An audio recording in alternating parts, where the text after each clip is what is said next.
Depuis l'annonce des résultats de la présidentielle au Cameroun, le silence de Paul Biya n'est pas seulement assourdissant, il est dangereux.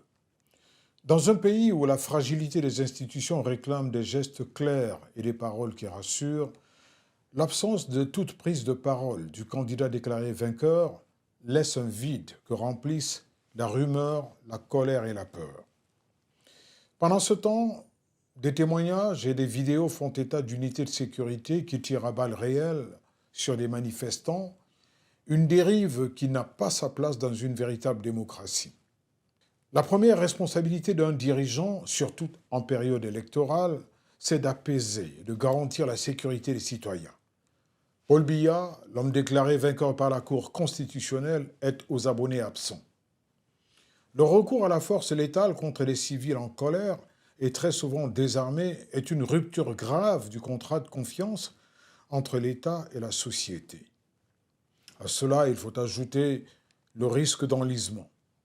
Chaque blessure, chaque mort, chaque arrestation arbitraire nourrissent une spirale de défiance qui affaiblit durablement la nation. Il est urgent, oui, il est très urgent, d'exiger des mesures claires et immédiates.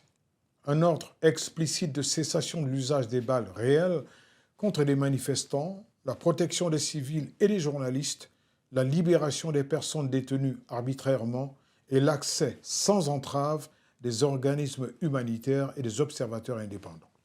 Une enquête indépendante et crédible doit être ouverte pour documenter les faits, traduire les responsables en justice si nécessaire.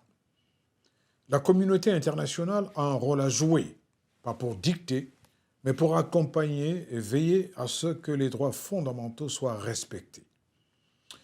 Le Cameroun est plus grand que ces crises.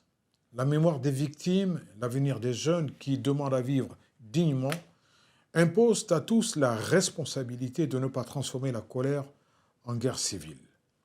L'actuel pouvoir doit choisir le terrain de la vérité et de la réparation plutôt que celui de la répression. Pour ce faire, écoutez la voix du peuple, car plus que jamais au Cameroun, Vox Populi, Vox Dei.